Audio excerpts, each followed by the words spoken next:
But yeah, okay, so yeah, if you don't mind, stay on for a little Sure. while after, okay, and we'll talk about that. You know, another thing I'm going to point out to everybody, I just caught this a little while ago. I was looking at the compiled version of A0201, and I was moving across the data sheet, and I noticed the captions at the top weren't there. They just had the field names after a while. I thought, did I forget to put caption names in? That's not like me, you know? So I went over and I opened up the solution file, and they were there. And I thought, well, what's going on here? So I thought maybe, you know, I was looking at the 32-bit version of it. So I went over and looked at the 64-bit version. It had the same problem. And the 32-bit was in 2013. The 64-bit is in 2016.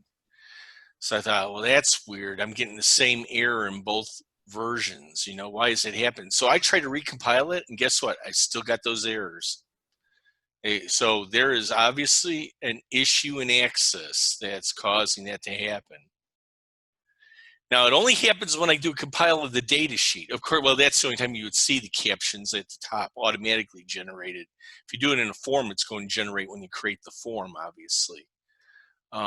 But yeah, whenever I made a form, saved it as a data sheet, compiled it then, and then tried to open it up, I would get it for about maybe the first 10 or so. I would get the caption, and then from there on out, I didn't get anything. So we'll have to record that as a known problem. I'll put that in. You know, I have that one reference out there where I've been recording things that I find that I think are wrong in Access. So I'll update that to include that. I don't know why that happened. And I tried repairing and compressing. Nothing seemed to work. We'll figure it out. Well, it's time. So then we get into this. If you were just listening, Aziz bringing up a couple points, I want to hit those first before we get into the lecture. How many do we have on? First off, okay, we got 21. This is part of the problem, that people aren't showing up to this, you know, and then I don't think they're really listening to the lecture very well when they do get in. You know what? I don't care. You know, they don't care, then I don't care. So I don't care about the guys who are actually showing up and doing the good work, you know, and a lot of you are, so I appreciate that. I need to point out, and I mentioned this a couple times, Microsoft Access, excellent tool to learn information. Guys, please mute. Please mute. Okay. It's an excellent tool for learning information systems, but it is not what I would call a production level database system, okay? It has a lot of limitations, and even though I really, like I said, I use it a lot to get started, even on some things that I might want to produce for production-worthy system. When I say production, I mean a system that's going to be used by an enterprise, say, you know, to run their inventory control or something like that. You know, they would need. Guys, please mute. Please mute. I'm not a big fan of rap music anyway, so please mute, okay? Thank you. All right? And if you're listening to rap while you're doing this, boy, I don't know how you're learning anything. So anyway, there are one of the biggest limitations in Access is the size of the file itself, okay? I think that may have changed in 2016. Somebody told me they when they fully moved it over into SQL as a SQL Server database engine, that removes some of the size limitation problems with it. But if you're in 2013 or less, and maybe even 2016, that ACCDB file can only get to be 2 gigabytes large. All right. Now, if you're just doing text data and numbers and all that, you usually could have millions and millions, even billions of records without problems, okay? But that attachment field, and this is one of the reasons why I don't like it, you can put anything in there, all right, into an attachment field, any file, and that includes video files, which could get to be gigabytes in size, All right. So that's one of the reasons why if you use attachments, use them very sparingly and use them for something that's small, like a JPEG image that might be small. You know, I was doing one where I was actually storing my music, and it didn't last very long, even on music, because you know, megabyte files, size files. You know, I've got something like 45,000 MP3 tracks in my library. You know, I couldn't get them all in there. I couldn't get to save in there. But here's the thing, and I always point this out: why would you want to put that into a database when you already have a file system on your computer to get that? You could always build a link from a field or a link from your database to that file and then open it up from the link rather than having it resident in the database. In fact, somebody once asked me, well, that's true. Then why would Microsoft build this thing like this? As I said, Microsoft tries to make their tools everything for everybody, okay? And people were asking for this because they wanted to put files into this thing and then just give somebody a CD with the database in it. And then he had not only the database, but all the files that went along with it, okay? I still think it's a lot easier to keep raw files out on your file manager and then just have a link from your database. And again, later in the semester, I'm going to show you how to do that. It's actually pretty easy. It does take a macro to do it, but it isn't that hard. But if you use and I will ask you to use attachment fields from time to time to put a picture. You know, it's nice for things like that. If you want a picture of your employee or something like that, put it on the screen. Then it's nice, you know, and that doesn't take up a lot of room usually. You know, if you wanted to put several pictures of your automobiles, you could do that. I tend to mainly use them for pictures, tell you the truth. Okay, I have used them for other things in the past, but I've gotten away from that. I don't think it's worth it. Attachment fields by themselves are kind of finicky. I know there are real problems sometimes that if you put something in an attachment field and then you remove it, you go to try to put it back in, it won't do it. All right. I'm going to show you hopefully sometime tonight how you could clean up your database. Okay, there's a way to clean up and repair. If you ever get into a situation where things are just not acting the way you think they should be, an option that you have is to do a compact and repair of the database, okay? Now you want to back it up first and then do a compact and repair, and then sometimes it will take care of that. As you delete things out of your database, it leaves a lot of pointers hanging, okay? And you want to clean that up somehow. They call that garbage collecting, and I'll show you how to do that. It's very simple to do, but it is something I have to do quite a bit actually when I'm doing a lot of iterations of a system, you know, before I actually deploy it. Aziz wanted me to mention that you already looked at some of your homeworks, and one of the things a lot of you guys are doing is in the naming convention for the fields, you're starting them all TXT. You want to start it with the prefix that relates to the type of field it is.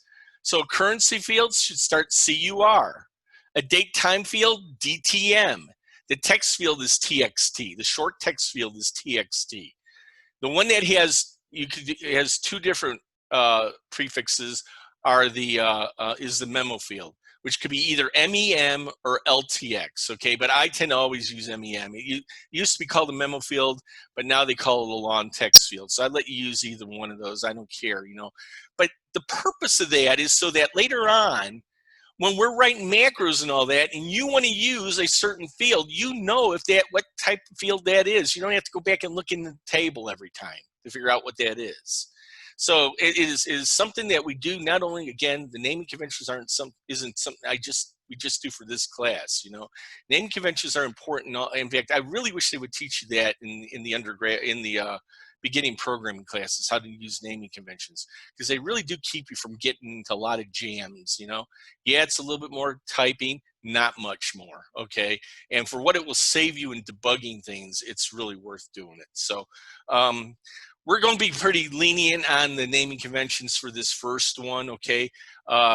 If you didn't try to do it at all, you're going to lose points, okay? But if you try to do it and you're just off or something, we'll point out what you did wrong and all that, okay?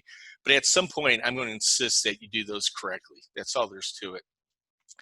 Another thing, required fields, okay? Those that are is not null, all right? Don't make all your fields required, okay? In fact, I try really hard not to have many required fields. Now, your alternate key fields have to be required. And if there is another piece of information that you think really needs to be there when you establish the record the first time, then make that field required. But when you make all your fields required, that means whoever's going to put data into that record would have to have complete information. They'd have to have all of it, right? What could make it even worse is, let's say you got something like we did this vehicle one, right? One of the fields in there was the date you sold it. What if you didn't sell it? You can't put a record in if you have that date. That field is a required field, right? Because it's going to want a date in there and you haven't sold it yet, okay?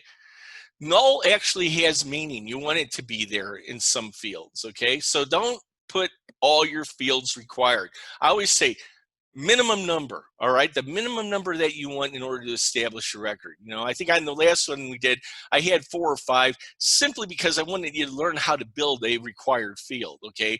And you know how to do it for an alternate key field, but I wanted you to see that you can do it for other fields, okay?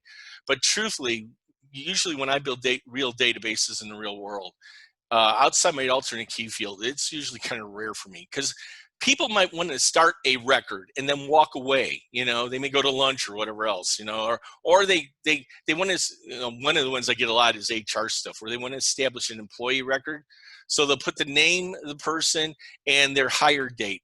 They don't know any other information about it because they got to get with them, okay? But they want that record in the database because that is an employee of the company already, and they want that person to be counted. All right. So those other fields, I wouldn't make them required until, you know, in fact, I wouldn't make them required. They put data in whenever they want. Now, if they came back later on and said, well, you know, when we build the record, we really like to have this one filled in right away, then I go back and I make it required. You could do that. You know, it's not like you get a one-shot deal on all this stuff. You can always go back and modify things to make them work. So anything else, Aziz? Okay, because I've got one and I wanted to bring up. I'm going to show you this one rather than talk about it. Somebody asked me about the format on text fields, especially. And I sent you an email today about this unique and required how, in red, how you put a message on your screen.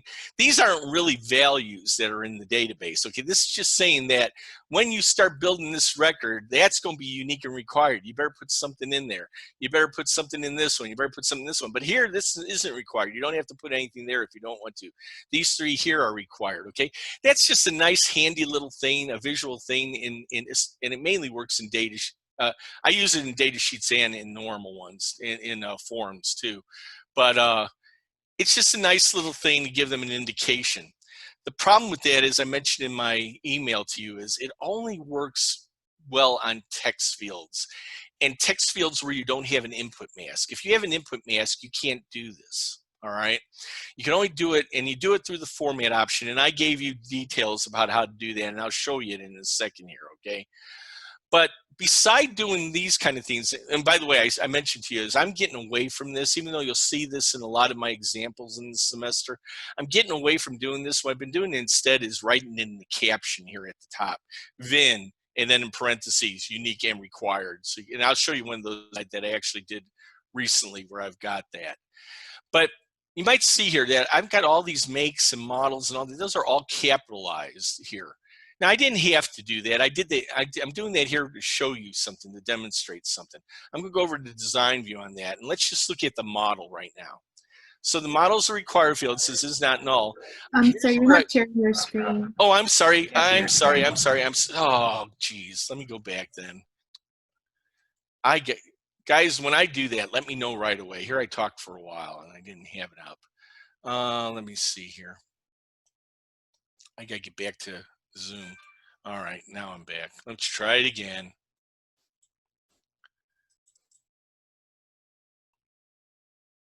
Are you seeing it now? Yeah. Okay, good. All right. Yes. So what I was pointing out here is like the VIN number, the color, the use, the model, all that. You notice that this data is all capitalized. All right. And I was showing here, this is where the required and all that. I would put those messages really up here in the caption now. And I'll show you something later on where I've done that. These are capitalized, but in the database, they aren't stored as all caps. Remember, we could use an input mask to make things all capital going in, right? But what if you've got data in there already and you like to just see it all capital? Well, you can do that through format. All right, I'm going back here and show you in design view how I did that. All right, so here's my model, for instance, okay? And here's where I say, and see where I've got this greater than sign? That indicates that whatever is in that field, show it capital. Make it uppercase, in other words, all right? If I didn't care, I would use an @ sign. I think lowercase is a less than sign or something like that. I don't know, I've never used it, okay? Truthfully, I rarely ever do this anymore, all right? What I do is I usually use the input mask to force it into the case I want to, and then it's stored in that case. Now, why would I do that? But I'll tell you, I would still do this anyway, and here's why, all right? And by the way, yeah, you're seeing the message here too. That doesn't have to be there. I don't require that you ever do that, okay? That's that little red message that said required in that on the new record, okay? I don't require that you put that message, that required message there, okay? But you have the option, if you want to do that, feel free. You'll notice what you got is you've got the symbol that indicates what you want to do with the format, and then you have a semicolon, and then this would be like they call it the next field of the property, which is the message. And then you put it in double quotes, and then you tell what color you want. So if I wanted this green, I could have made that green, and it'd come up green. I think it only uses primary colors, by the way, blue, green, red, yellow. But anyway, you don't need to have this. But if you wanted to, if you did want to see everything uppercase, if you're worried that data could be in there in lowercase and you wanted to see it uppercase, you can put a greater than sign, okay? Now, why did they do this? If I could put an input mask that forces it into the be stored as uppercase, why would I need this? Well, it turns out you could get data from somebody else. You can import it from another table. And maybe they didn't go to the effort to make it all uppercase, you know? And you really want to see it uppercase. That's the way that you can do it. So think of format as being the way you want to see the data, and input mask as the way you want to store it. Does that make sense? Those of you I can't see, just shake your head yes if that makes sense. Good, thank you. What time? Yeah, all right. So I just want to point that out. And by the way, you're going to get the solutions. I already put the solutions for the thank you for the thumbs up. I didn't know you guys could do that. More time? Is there a question? Could you say that one more time? I said I saw a thumbs up and I said thank you very much for doing that. It's a way for me to know. No, I was going. The solution to the tutorials and the solution to the assignments will, well, the solution to the tutorials, I posted them the other day.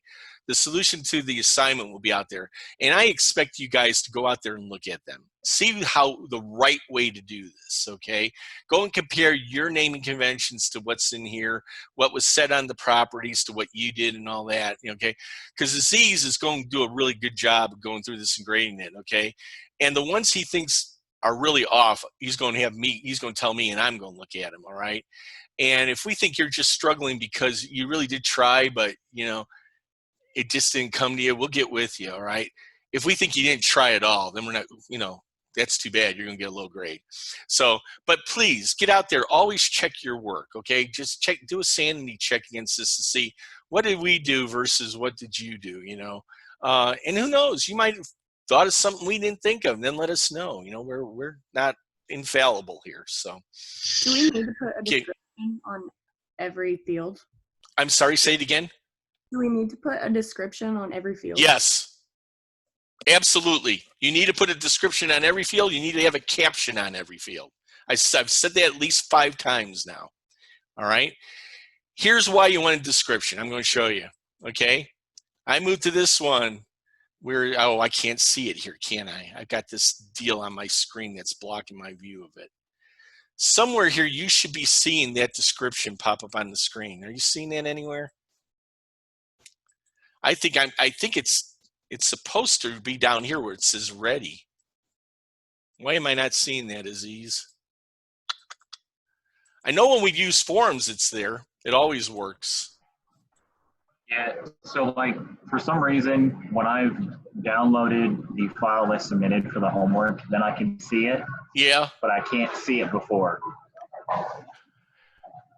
Really? Well, I see already in your field. Yeah, but why is it only saying ready? It should actually say the description as I move across here.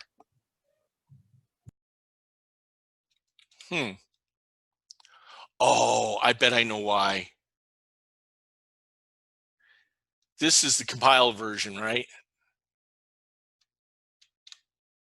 No, it isn't. This is my solution file. Huh.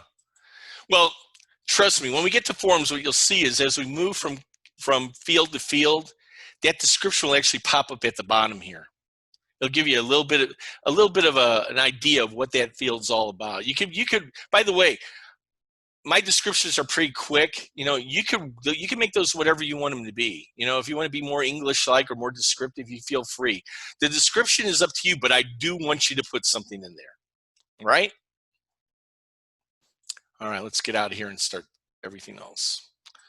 I had a question about Yeah. like the formatting. So About what if what? the formatting and stuff? Uh-huh. So what if we want just like the first letter capitalized? Then you make an input mask, right? Remember how I did an input mask last time? You're saying, can I make it come back to make just the, if I had data in there already and I just want to see the first letter capitalized? No, I don't think there's a way to do that. But instead, what you want to do is you want to put an input mask in here. In fact, I'm surprised I didn't put one in here for the VIN. I would do this is 25. Let's see. Somebody told me that it's 17 now is required.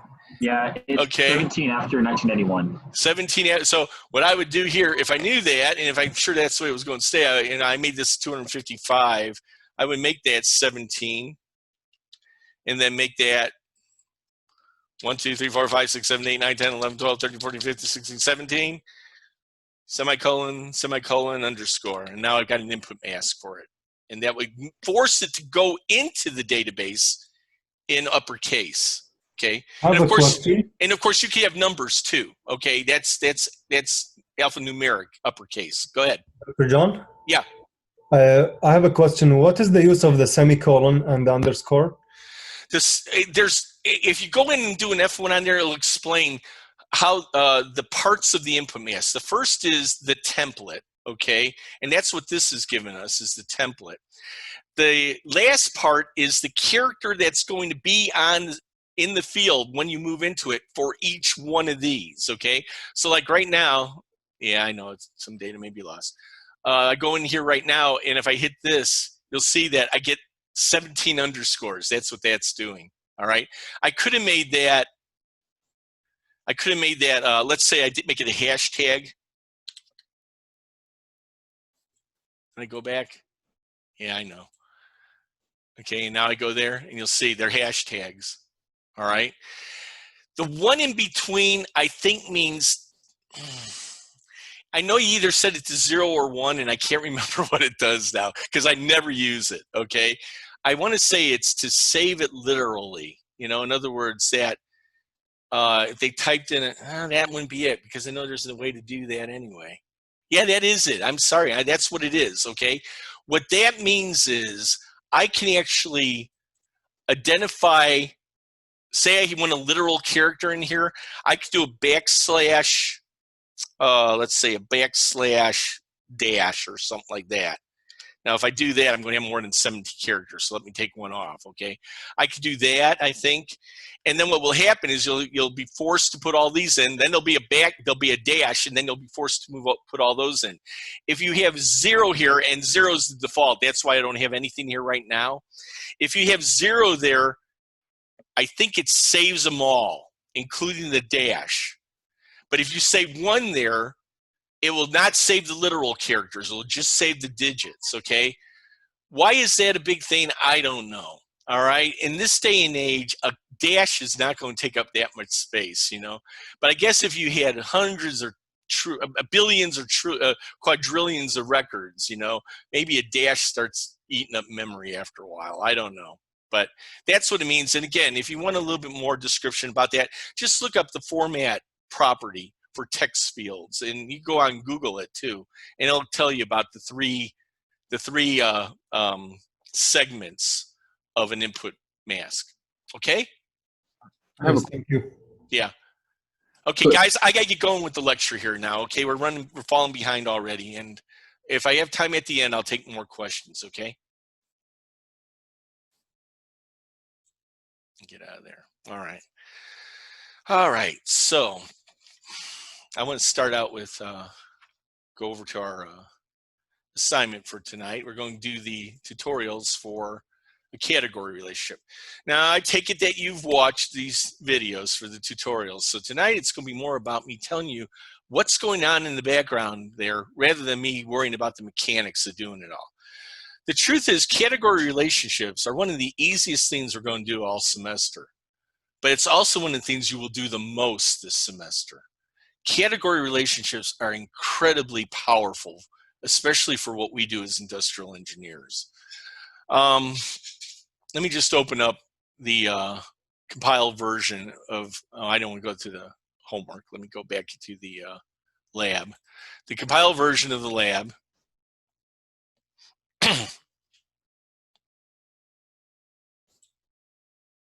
Okay. And you'll see here I've got, I had I'm trying to build a table, a subject table for parts that I have in my inventory. And I've got the part number, which is 8 digits, and it's, that's my alternate key field right there. And I've got things like the amount of them that I need and the amount, let me expand these on so you can see them. The amount needed and amount on hand, and I gotta close you guys down so I could see more here. Okay. I move over a bit. I gotta figure out something to do about this message that I have in the corner here. It is going to mess me up as I do things. I get this Zoom thing that says, and it wants to stay on top, and it keeps getting in the way of things I want to do over in the right-hand corner. But anyway, I got the amount needed, the amount on hand, I got notes, and I got an attachment if I want a picture of the part and all that, okay? That's cool. That's good information about the part, okay? But as an industrial engineer, I want to know things. I want to be able to categorize this part a bit, I want to know what type of part it is. I want to know usages of it. I want to know what, if I inspect it, what's the minimum inspection requirement for it, okay? Those are all, think about it, as an industrial engineer, aren't those the kind of things that you're kind of concerned about? If let's say you had thousands and thousands of records in here, and somebody came in and said, hey, how many angles do we have in our inventory? How many housings that we have that are used on pressure racks? How many things do we have that require at least a quality inspector to inspect it? We get asked questions like that all the time. We call that adding dimensions to our data. You think about this subject I have, things about like the part number and the amount on hand, that's things about the part that have to do with the nature of the part, okay? But things like saying what type it is, an angle, yeah, that's about the nature of the part, but it's also a way that we could group parts, right? It's a way that we could do what we call an aggregation based on different category values. So things like type, usage, and minimum inspection, those are categories.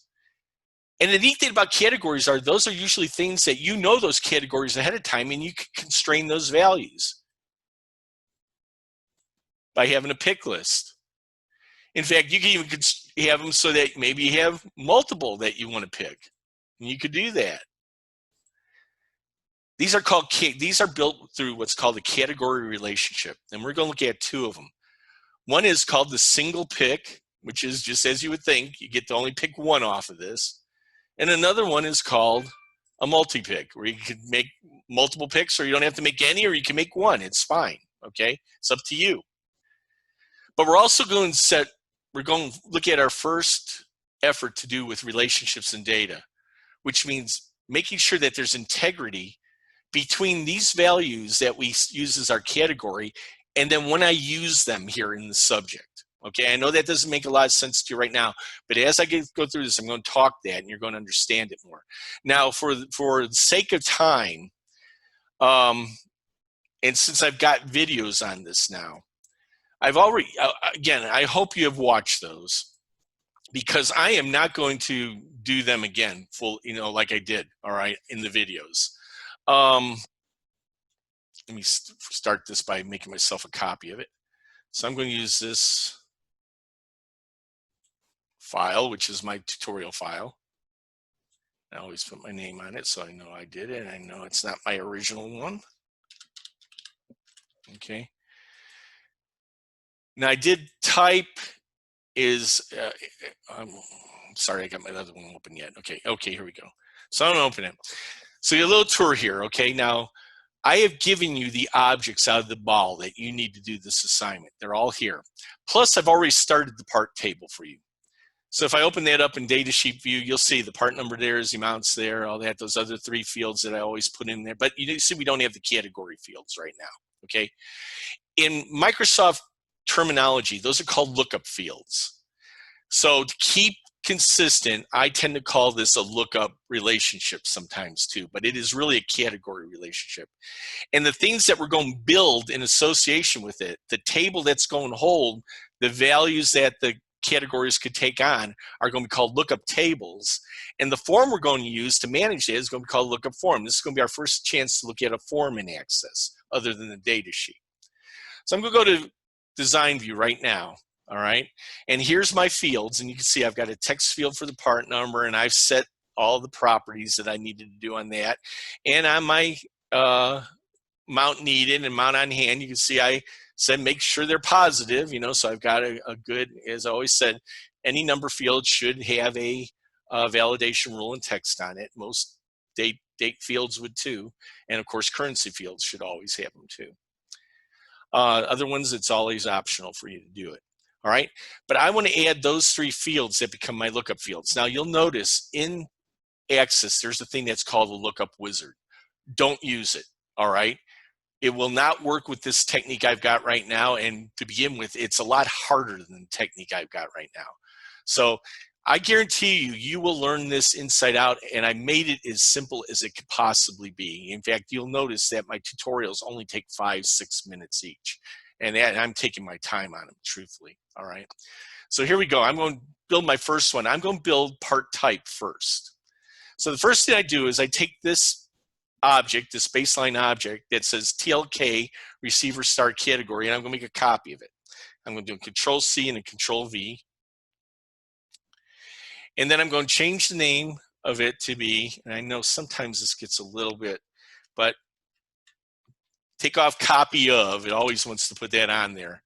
And then replace receiver star category with part star type.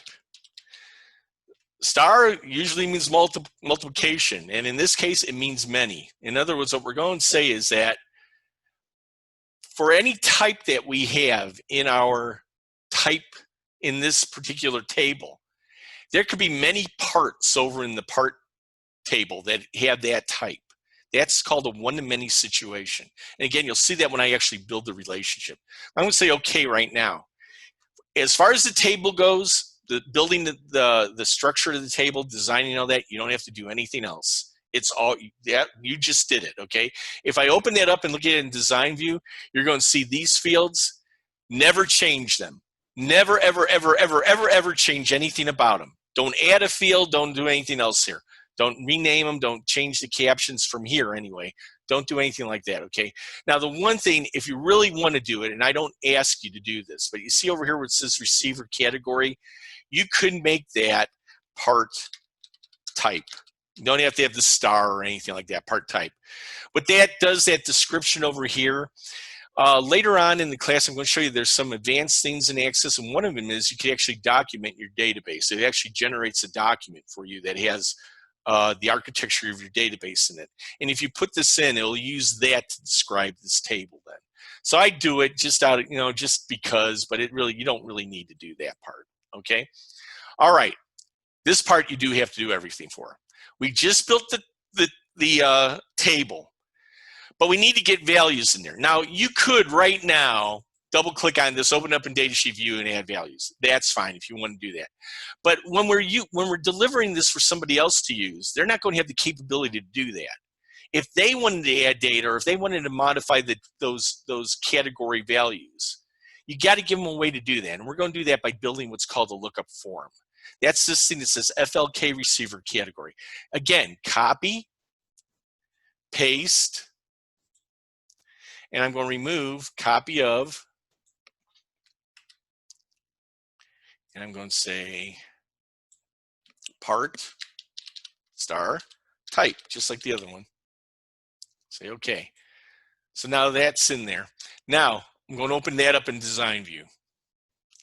And this is the form now that it will pop up on the screen whenever we want to change those values for the categories or add new ones, okay? Never change this part of it, okay?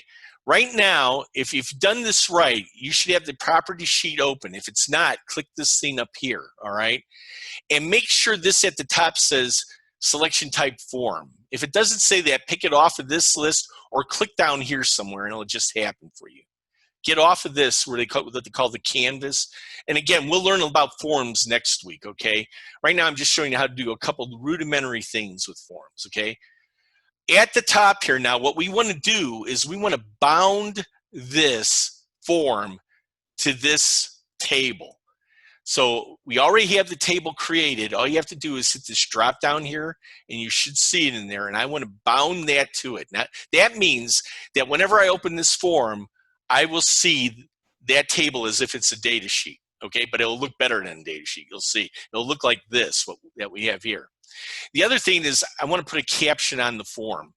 So again, here it's part type. You can see what I'm doing. Wherever I had the curly brackets and said subject, the subject is part, and then the curly brackets receiver is type. I'm sorry. Receiver is the subject. That's part. And then the category is type. All right? So what this is going to do, see this little tab that we have up at the top here? When that form opens up, it will say part type instead of saying this. And that's more readable for everybody. That's all you have to do in here. Nothing else. Change none of these other properties. And again, we're going to learn a bit about those as we go through class. Only those two things at the top, that's all you have to do, and you are set to go. So save that now. And in fact, if you want to see what that looks like, go over and hit it. Open it up in regular view. I just hit the thing that looked like a form there. If you don't know how to do that, you can always go back and double click here. And it'll show you how it opens. See how it opened up part type, bam, bam, bam, and it's got this on it. And we could add values in it right now if we want to. In fact, let's do that. Let's put one of them in there. Let's do angle. And if I want to have a description about the angle, and angle, you don't have to do this, but an angle is a long part with two legs or something like that. You know, give it something like that. All right. All right. I'll explain these when I actually go and start doing stuff with the data. But if I do that now, I've actually got a record in there for angle. Angle is required, and you see it came up unique and required because I had put that format on the field back in the table. All right. But one of the other things I always do to make sure that people know that something is required or required and unique is I try to give them some kind of visual cue. So on that, what I did is I gave it a gold border around it. You can do whatever you want, okay? It's up to you. You could say required up here. We'll talk about aesthetics a little bit more, but right now I just have a gold bar that goes around. And again, I could keep entering them if I want other ones. I'll put another one in here. Let's do web grid. And I don't even need a description because it's not required. Okay, I'm going to close that down. Now, those are actually in there. If I open up the part type table like that, you'll see that they're in there. So that's what the form did for me. It allows me to manage my data now from there. Now, that's all well and good, but this is all about putting a field in part. That's what it comes down to. So that's the next step, and this is where things take a little bit of work, okay? Now, I want to do a single lookup. In other words, I want a single pick lookup. I want to be able to pick on the part type just a single one at a time. So this one right here that says single pick lookup, open that up in design mode. And then that field there, highlight it. See how I did that? I clicked over here on this square right here. That highlighted the whole thing, and then do a copy and paste. So I'm going to do a Control C. You could hit a. I'll do it the hard way. I'll do a copy, and then I close that down because I'll use it again. I'm going to use it for other ones. Okay. And now I'm back here on part. If that's not open for you, open up in design mode, and just go somewhere down here and then paste it in. Now you've got that template there. Okay.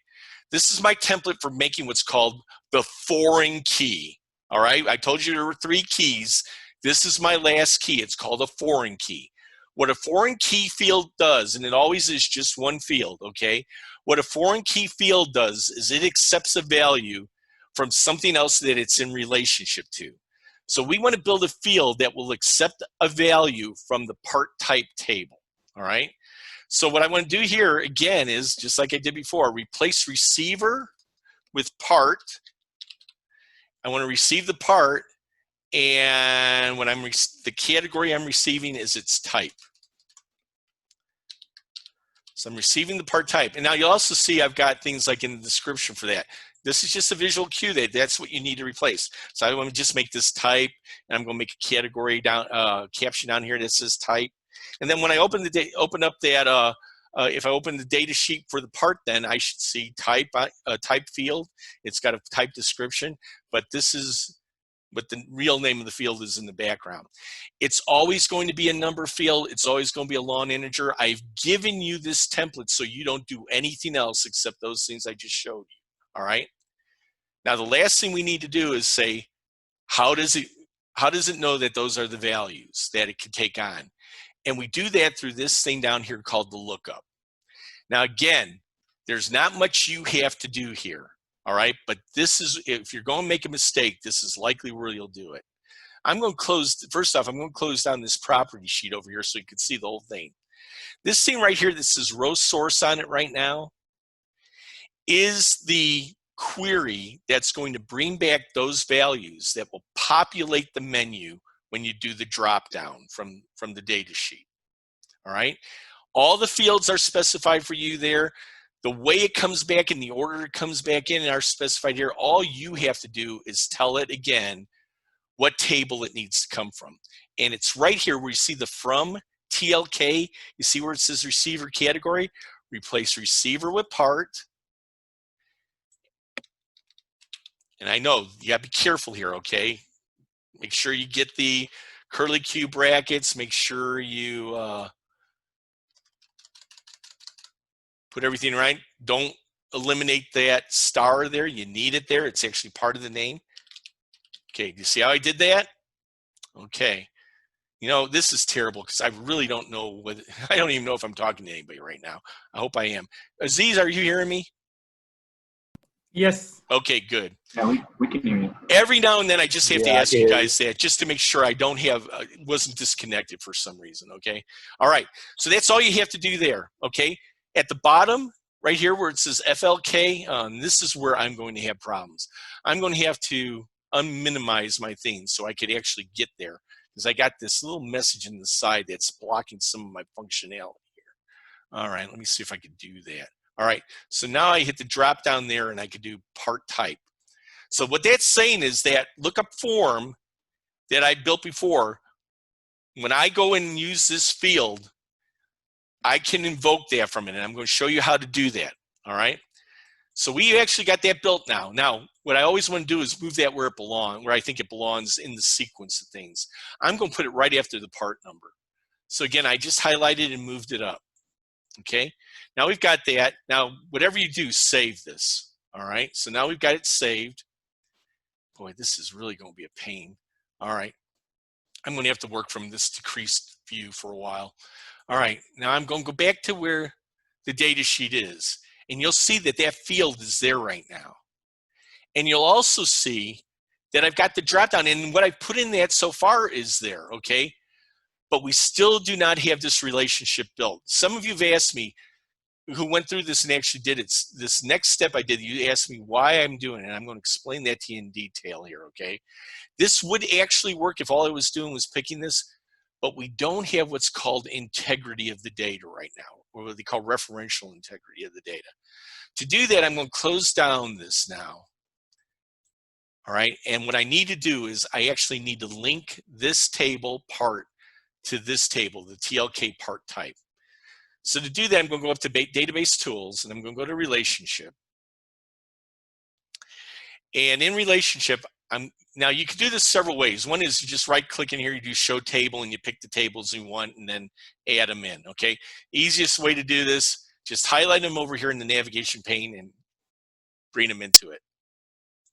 So I just clicked and drag those in.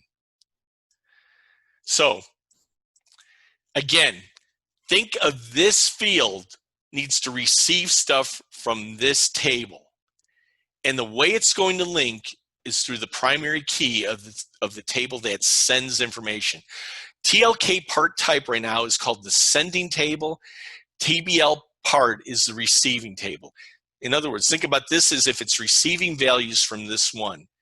And the value we're actually going to receive is the primary key value. Now, I know it isn't going to look that way when we open it up and do this, but I'm going to tell you why that's happening in a while, all right? But right now, all I want to do, and in fact, I've got it highlighted right now. If something else is highlighted like one of these, go up there and highlight that now, click on it, hold your left mouse down, and then drag it over to this field that says LNG part star type record identifier, have everything on there, and then let go. And it should open this box that says edit relationship. If you did that right, you'll see that what it's saying is from the part type table, take that field auth record identifier and relate that to the part type record identifier that's in the part table. All right, that's great. But we still don't have referential integrity. To do that, all you gotta do is click this little box here that says enforce referential integrity. Now, in doing that, Access also does two other things for you. They can cascade update the related field value, or it could cascade delete records. For category relationships, whether they're single pick or multiple pick, you always want to have cascade update clicked. You don't want to click cascade delete. All right, I'm going to explain why in a while. If you did this right too, you should see that this is creating a one-to-many relationship, and that's what we want. For every part type that there is, there could be many records in part that have that take on that value in its part type field. Now just say create, and if you did that right, you should see this one-to-many relationship line. Now we have the relationship built, okay? I should say we have the link built. The relationship can happen now. Now, you could leave this open if you want to, but I would definitely save it, okay? Believe it or not, you have to even save this window, okay? So you save that. If you want to close it down, go ahead, because we can always open up again. I'm going to close it down. All right. Now I'm going to go back to part type. I'm going back to part. I'm going to open up in datasheet now. I'm going to expand it out too so you can see a little bit more. Go to that type field. Let's start assigning that to some of these, okay? I'm going to make this an angle. Oh, first off, there were other values. Let me see what the other values were before I go on.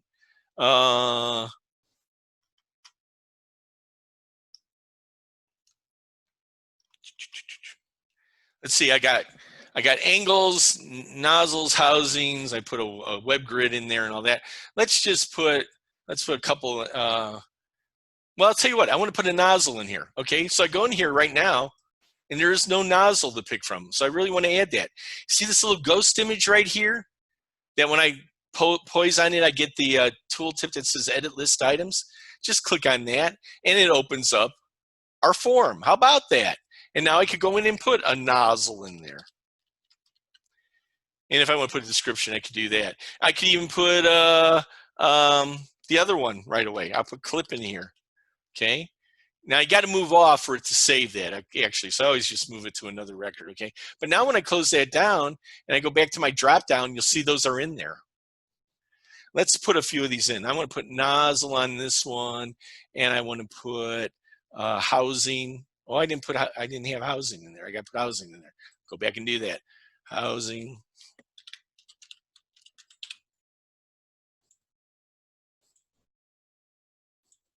Housing. And I'm going to put another angle. And I'm going to put Another nozzle. Let's put another nozzle in there. Okay. So I've got that, and that looks good and all that. Now, my boss comes in one day and says, you know what? We're not going to call them angles anymore. We're going to call them clips. Well, I've only got 2 of them here to fix. That wouldn't take me too long, right? What if I had hundreds of thousands of these? Well, I could do a search and replace down that just like you would do in a lot of, like you do in a spreadsheet. But there's another thing you could do, because this is truly something we want to change. We go back now to our form, open it up, and where it says angle, just make a clip. Oh, I've already got clip in here. I'm sorry. How did I do that? I didn't mean to do that. I had clip in there and I didn't mean for it to be there. Let me close that down a second. I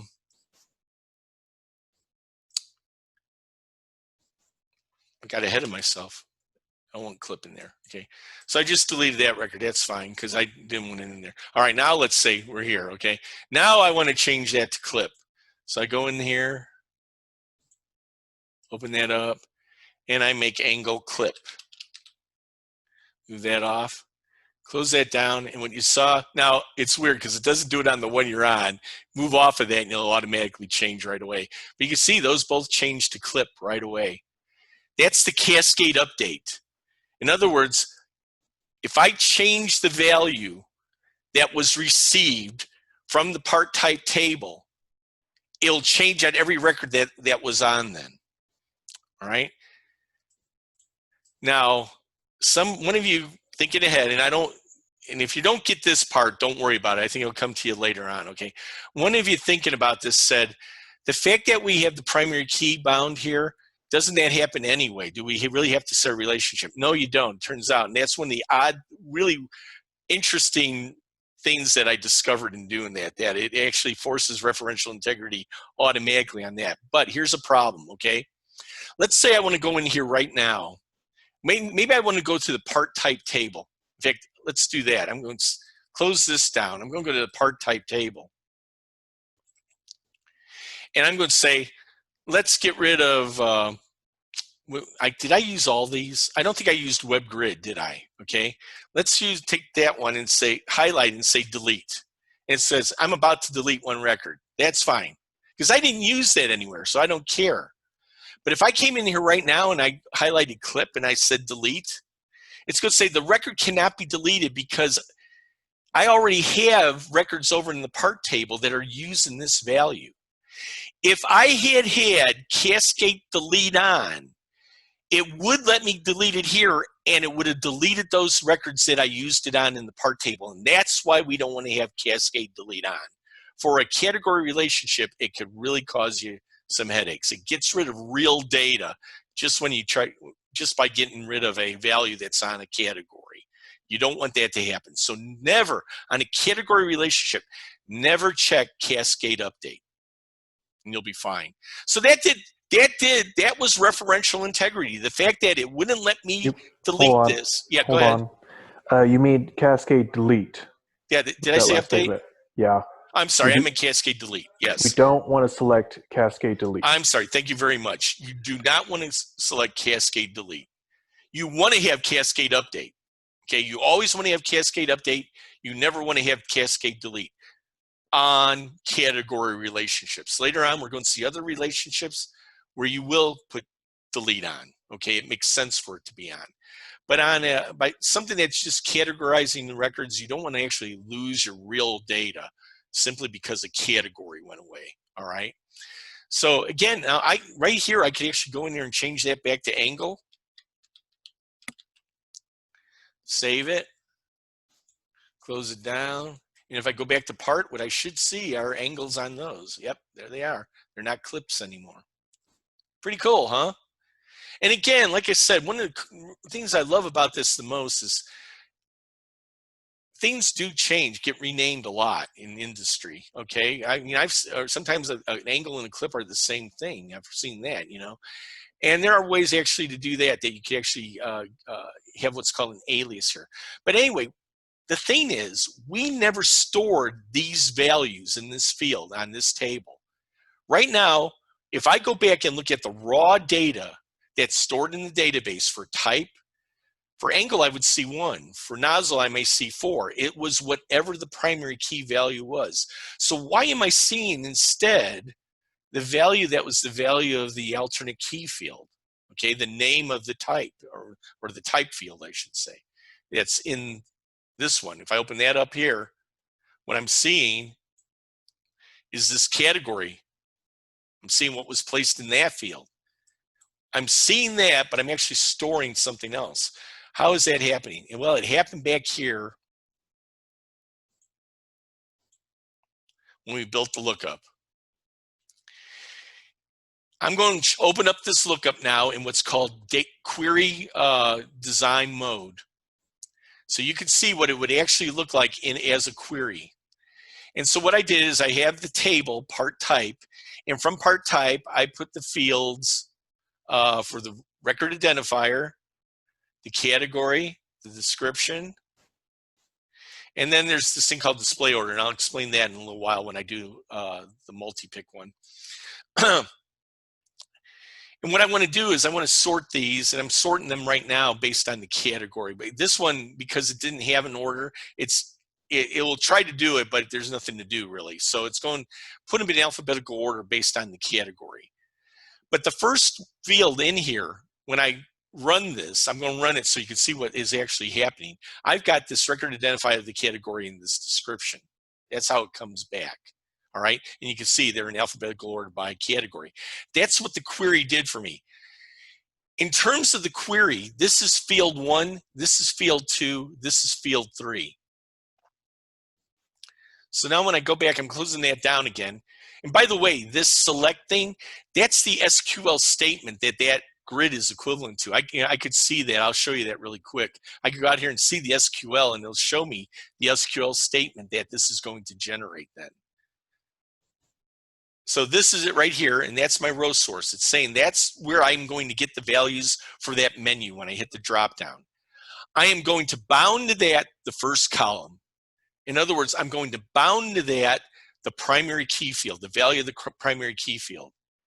There's 3 columns in it all together. I want the column heads, that's the captions for the fields to be on there. Okay, so I can see that at the top. But when I look at the column widths, the first field, I put 0 on there. What that does mean, that means I can't see it. When I do that, that tells Access, show the value of the field next to it. It's like you're building an alias for that field. So I've got a 3-inch thing that I see that has the value in it, and then an 8-inch thing that has the description in it. I'm going to go back there so you can see it again. When I hit that drop down now, you'll see category and description. Even though it said 3, the first one is 0 length, so it doesn't show up. This first one would have my primary key values. And that's really what's being bounded here. But because it can't show that, it's going to show you what was next to it. So it's showing you that it's an angle. Isn't that neat? That way you could change it, and it just happens automatically that you get a change everywhere through it. All right? I know that might be confusing to some people, so I'm going to give you a little bit more description on that, okay? Let's say I do show that primary key field. I come in here and I make this 2, say. And I'm going to have to make this a little bit bigger so you can see it, the overall width. Okay? Now I'm going to go back here. And now when I open that, you won't see angle and all that. You're going to see the value for the primary key, which means nothing to you, right? It means nothing to anybody. And that's why we do it the way we do it. So somebody asked me the other day, I'm glad somebody was being very observant here. They said, you got these fields, these column widths, and they add up to 11, but down here you used 11.25 for the overall list width. The reason I do that, I always add 0.25 because it turns out if you have to scroll through that, it takes up about 0.25 inches, the scroll bar. So I always add that in, all right? You could change these. If you needed to make if you want your description to be bigger on the screen, you can make it 20, but then you have to change this too. Also, this thing that says list rows 16, that means I could have up to 16 categories before I will have to scroll through them, but it will let me get as many as I want, okay? You can put 100 in here if you want to. If you want to change that, you can. But never change this thing that says limit to list or allow multiple list values, that's going to happen in the next one I'm going to do. And you don't have to set that. Those are set. And this other one that says allow value list edits, never change that. The only two things you should ever really have to change, again, are this from the table that you're doing it from, so your sending table, your category table, and then your lookup form, setting that. That's all you should ever have to do on this lookup. All right. Now, I'm not going to do the other one for minimum inspection because I don't have enough time, obviously, to do it. We talked too much at the front. But you can watch the video. It's exactly the same as what I just did for type. All right. I will do the other one, though, which is usages. Because usages is a multi-pick one. I want to have a multi-pick field for that. I'm going to just save this while I'm thinking about it. And similar process. I'm not going to explain a lot here because it's pretty much the same thing. I'm going to Control C, Control V, and I'm going to put part usages. Now, I know I told you that you should usually have your table names singular. In other words, not plural. But when you do a multi-pick field, you can do it. You should do it plural. All right, make it plural. So, wait a minute, I got to think about that. Is that true? No, I don't think it is. I'm sorry, that's not true. It's on the caption that I want to do that. Okay, part usage. All right, we're gonna make it part usage. Let me just look at my notes really quick just to make sure I'm not telling you something wrong here.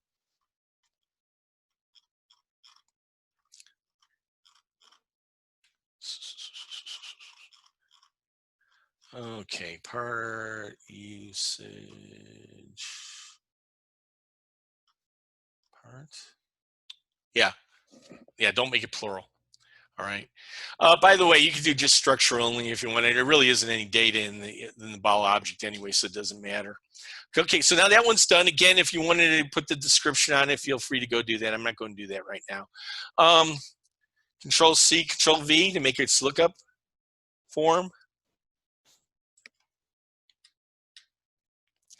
And I'm going to say part usage.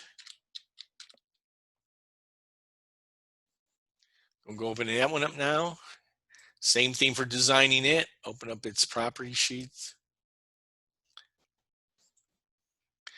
Get the drop down. I should see that table in there. Yep, part usage. And I'm going to make this part usage. Somebody asked me, do I have any ability to change the look and all? Yeah, feel free, but don't delete the fields, okay? One thing a lot of people will do is sometimes they replace category with the name of this. So they might say, instead of category, they may say usage here. That's fine, you can do that, but you don't have to. I think that's it for that. I'm going to save it. Okay.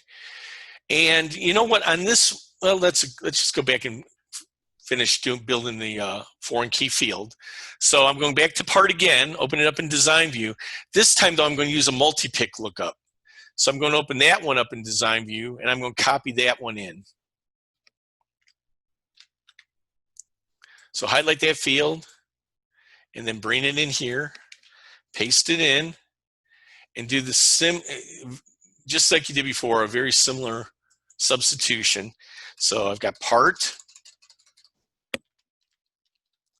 and then usage. This time I'm going to make it plural because I'm giving them a visual indicator that they could have more than one in this field.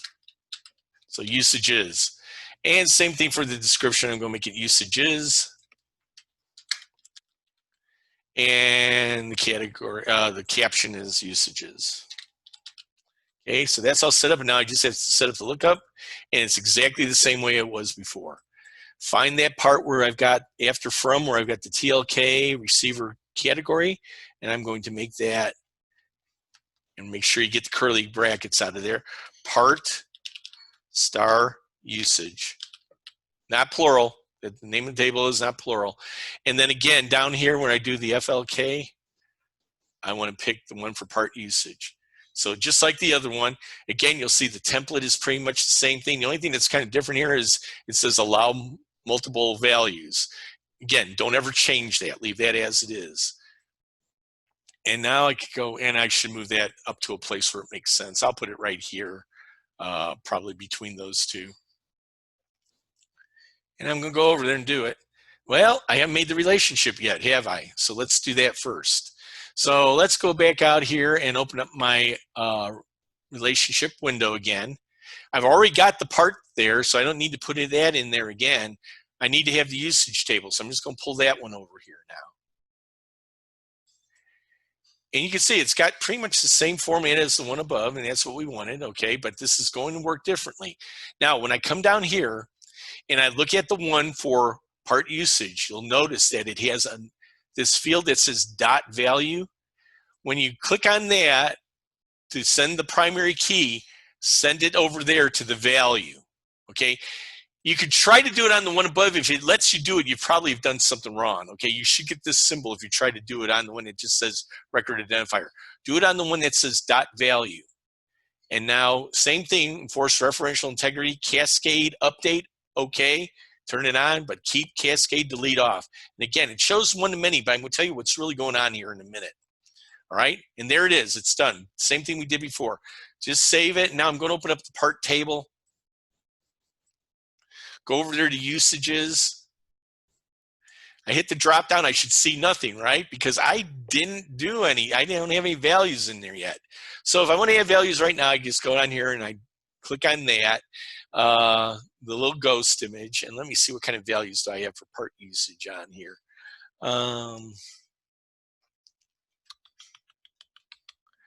Let's see, I got pressure tester and pressure racks, motherboard. I'm just gonna put a bunch in here. Pressure tester. And I know I've got some descriptions. You can put whatever, put something in there. Okay, and pressure rack. I know I'm not doing it in the order that's shown in the tutorial. Let's see, what else do I have in here? Can't make out what that says. Compressor assembly? Is that what it says at the top? Compressor assembly and motherboard. Okay. Now, one of the other things I have control over is when that little list comes up, I could actually have some control over the order that things are shown in. So for instance, my company is really in the business of doing compressor assemblies. I use that the most, so I'm going to come up at the top. So I'm going to give that 1. I'm going to say pressure racks. Let's make that 2. I'm just doing whatever here. 3 for that one.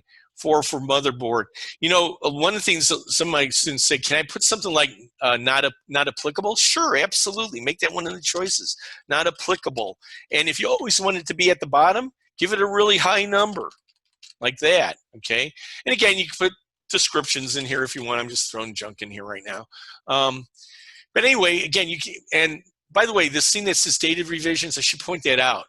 Let's say like I come in later and I change pressure tester to something else, but I want to know when I did that. I could actually record that here and it keeps that, okay?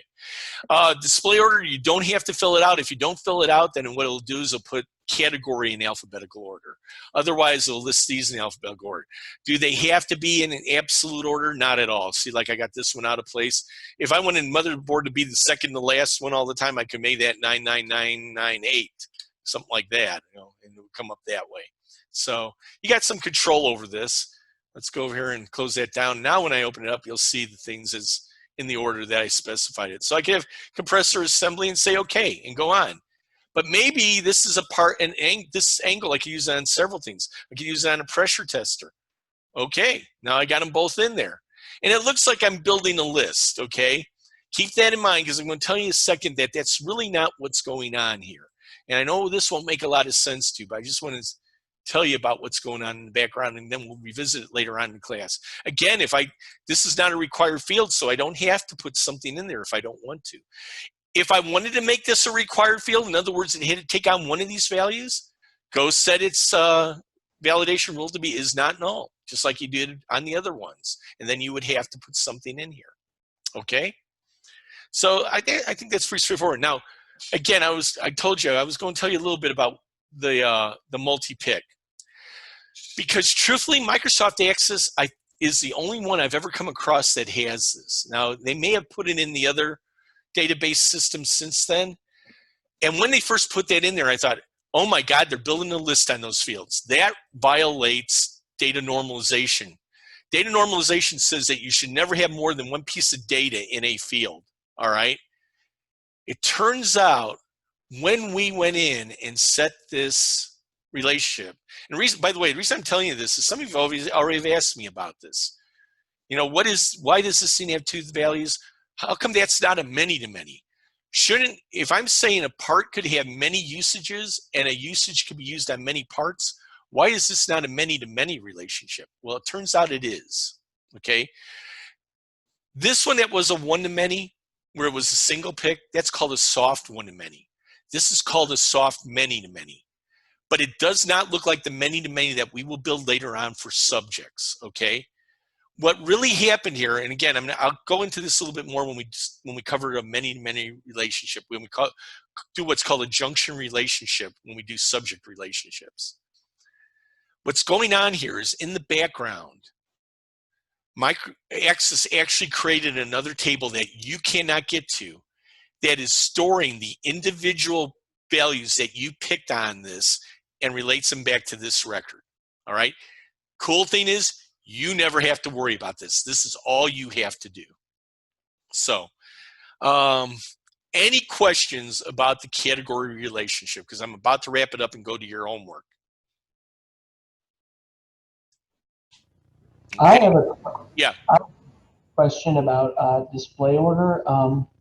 If you're like going to, like, you have 50 categories in there, each having a display order. If you want to put, like, you add a new category and you want to put it in the middle, is there any way to cascade those display orders down, or do you have to do them?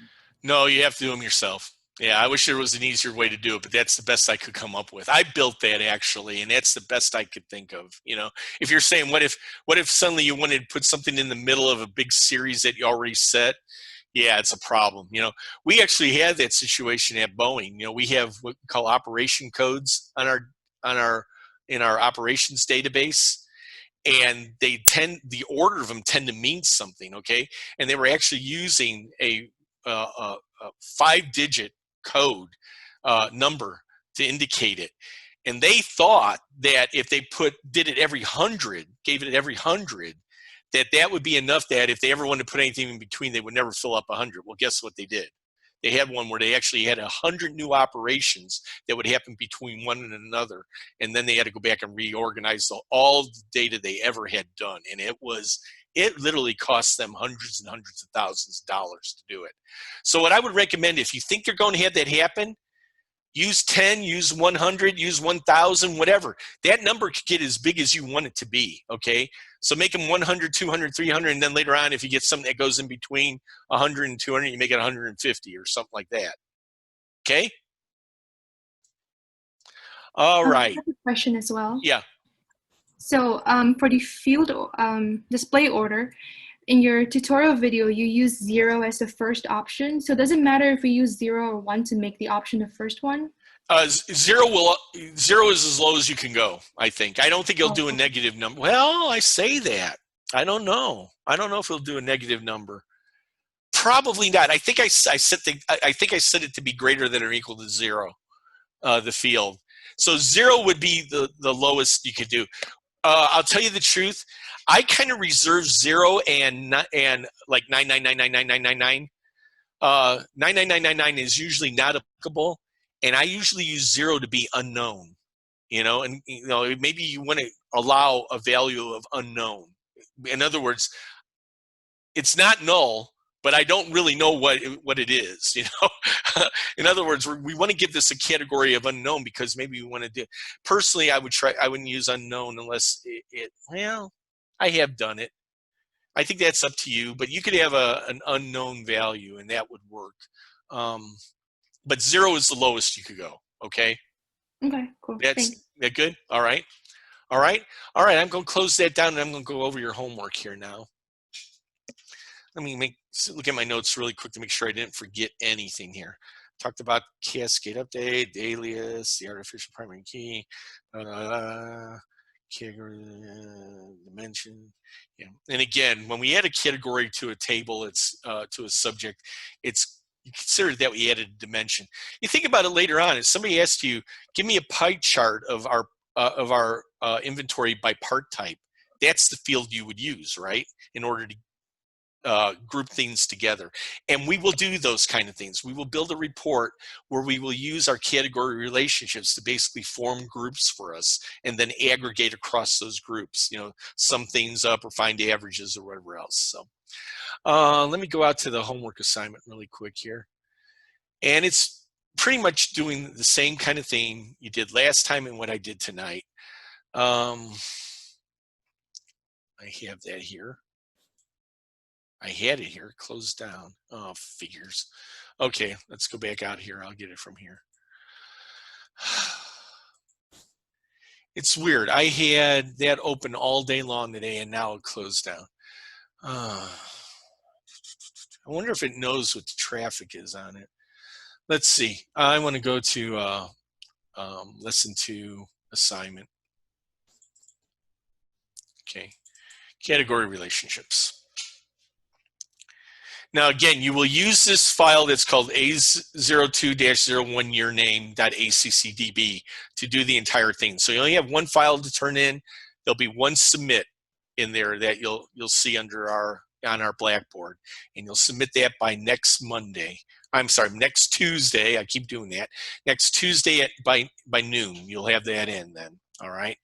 So similar to last time, I am going to ask you to build a little subject table. In fact, let me go back to the file, the work file itself, so you can see what I've put in there. You have, oops, that's not what I want to know. There we go. That's what I'm opening. All right. You have those same objects for doing the lookup table and lookup form. You also have an object now for doing a subject table. This is just like you had in A01-02, okay, where you'll build the subject table. So this will give you a little bit more practice of building the subject table. I really want you to get good at that, because that is kind of at the center of our universe, is building the subject tables. So I want you to build that, and I give you the different fields that need to be in there. Of course, some of them are in there already, like the primary key field and those other standard fields, okay? And then the fields that are the foreign key fields, I tell you what to name those fields. And then I also give you the values that I want you to populate the lookups with. Okay, now some of them will have sort order. I don't think they all do they? Yeah, maybe I did. I gave you a sort order on both of them. All right. And I think I asked you to, I asked you to build 5 more fields of your own design, and one of them has to be a foreign key lookup field. All right. So just like we did tonight, you come up with one of your own. So on this particular one, this is one for an application that somebody's filling out. We have things like artifacts that are sent. That's a multi-pick field. And we'll give them different artifacts that they could send in with their application. This one here is the status. That's a single pick. Think of another field that you may want to categorize your records on, and build one of your 5 other fields. Needs to be one of those. If you want to do more than one, feel free. I'll only grade 3 of them. So again, this is going to be 20 points. I think it's pretty self-explanatory. If anybody has any problems understanding the instructions, again, contact Aziz or myself, and we'll hopefully straighten you out. So I tell you about all the properties that you need to set and all that. I think you're going to enjoy this. And again, learn it well, because we are going to do this a lot. There won't be an assignment or a project you do where you will not have categories on it. It is one of those things that industrial engineers especially, it means something to us. We do a lot with categories and data. So learn how to do this well. Again, one of the good news is it's really not that hard to do this stuff. After you've done it a couple times, it's going to become like second nature to you. And you do have some flexibility. But again, don't stray too far. Don't go messing around with the fields. Don't go messing around with the query, with the source query or anything like that. Just colors on the screen, absolutely, you can do what you want, but everything else, stick to it, because again, a lot of the links there you don't see. all right? And you could undo something and then you could have a lot of problems. Definitely follow the naming conventions through the whole thing. Oh, and that reminds me, to help you out a little bit, I've actually given you what your final schema will look like. Okay, the schema is your, it's another phrase for your relationship window. We call that the database schema, and I don't know why this is taking a while to open up here. Oh, here you go, okay. So again, we're going to build a subject table called application, and you'll have, I'm actually showing you the one I did. I did the type of recipient it was. I'm not telling you the values I used. If you wanted to mimic that, feel free, you know, but I really hope you can come up with that one on your own. Here's my 3 relationships. Again, the one for artifact sent, that's a multi-pick one. Oh, by the way, the one that you come up with, if you want to make a multi-pick, feel free. It's up to you.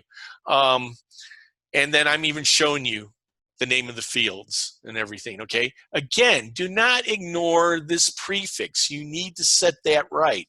If it's a currency field, it's CUR. If it's date time, DTM. If it's a integer field, it'd be INT. That's all in that RA reference, the RA reference document that I gave you, all right? Let's see, is there anything else? Okay, so next time we get together, we will work the tutorials for subject forms. There is a lot there to do. I am going to start doing it right away. I probably won't take a lot of questions because there's a lot to cover, okay? Which means, please look at that tutorial video beforehand, the one for T03-01 and in all its parts, okay? Look at that, understand it as best as you can. If you do have any questions, yeah, I'll try to make sure we got a little time at the end, otherwise you can email them to me. But I just want to show you what we're kind of going to do next time, what we're going to focus on. And I don't know why I'm having trouble opening and closing things all of a sudden. I think I showed you this. This is one that one of my students did a couple years back. This is the subject form. So there's a table that he built called TBL action items, okay? And the subject form that you're going to get will have this thing that's called a tab control on it, where we'll put the actual controls that allow us to manipulate the fields. And you'll be able to do things like you have drop-down lists and pretty much the kind of things that you saw in a data sheet. Data sheet is just another kind of form. We're going to actually build forms, all right? On the form, there will be this thing that's called the find record control, which will give you a list of all the records that are in that table that you have. So he has an action items table, and right now, these are all the records that he actually has a lot of records in here. He imported a lot of data, all right? But it allows you to quickly go to a record and bring up all its information. I am going to show, you're going to actually build one. We're going to build one of these together. I give you a template, and I'm going to show you how to fill it out so you can do that. And again, I do that in the tutorials. Then we'll go and we'll populate these different tabs that are in here, okay, with what they call controls that are linked to our fields of our table. And then we're going on some of the fields, we're actually going to do things like derive information. So for instance, on this one, Ian had this built so that you can see up here how things are changing. He's got this thing that says it's not complete. He's giving it a red and all that, and the revised control and all that. These fields right here, this field right here is called a calculated control. And we're going to learn how to do that where given the value of some other fields or the value that's in fields, we can make a control look and do things. It could do a calculation. It could change its look, whatever else. We're going to learn how to do that. That's called setting a conditional format for the control. We're also going to learn how to actually make a calculation in a control. So for instance, one of the things we're going to do is we're going to test to see, one of the controls to see what the date is, and if the date exceeds a certain date, we're going to put a red message up on the screen and then say how many years did this thing happen, okay? So that we could actually do calculations then based on our work and have that appear on the form to give people a little bit more detail. So it's a lot of fun. I think a lot of you are really going to roll up your sleeves and start enjoying the class when we do forms. Forms are one of the things that require a little bit of artistic ability, and I hope you guys have a little bit of that. But at the same time, I'm going to expect a real lot from you in that, but I will expect you to spend the time that it takes to make them look really good and all that. So anyway, I think that's it. Any quick questions before we bug off here? I was actually curious. I didn't catch whenever you went to the Sql Query Generator. I was just curious, how did you get to that? The what? So there was a point. Oh, the query generator? Yeah, don't go there for this one. You don't need to, okay? But if you want to, if you move all the way over to the right of that source property, okay? I don't have one open right now. I'll tell you what, hold on one second.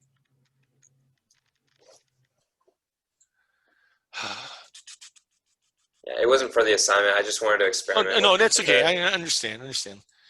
If you go in, let me just do one here. Open up one. I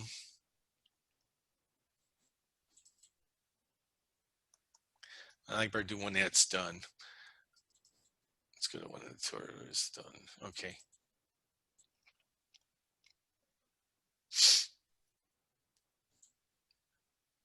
So if I go into one of these, I'll use type. Go into its lookup. You see where it says row source, and you've got the SQL command. See this dot, dot, dot. They call that an ellipse. Just click on that ellipse, and it'll bring up the query builder for you. Okay, sounds good. Thank you. I appreciate that. Sure thing. Any other questions? I know most people dropped off, so that's fine. We don't have class on Thursday, correct? Thursday is a lab. I will send people an email because I know I ran a little over here and people had to leave. So I'll make sure they know. Thursday, you are to do lab 3, and I've already exposed that. Okay. You know what's weird? I cannot get back to Zoom. What's going on here? Oh no, I still have people online. Huh? Anyway, is there any other questions, anybody? No. Okay, otherwise, we'll call that a class. I know that went really fast. You probably feel like you drank from the fire hose, but again, watch the videos, go through the tutorial in the lecture. If you're not reading the lecture notes, you're really doing yourself a disservice. Everything I talked about tonight, it's in there somewhere, okay? In fact, I know some of you are probably pretty bored because you have been doing that stuff. But again, I don't think it's a big deal to watch it again. It helps things sink in a little bit better anyway. Again, important subject, easy subject, but an important subject. And you'll see later on when we do subject relationships, which are a lot harder, by knowing this, it's going to make that a lot easier. So get really used to doing this and do it well. All right, and you'll be fine when we get to that point. All right, thank you very much. Aziz, if you could hold on, I want to talk to you for a little while, okay? Thank you, sir. Thank you, guys. Watch your emails.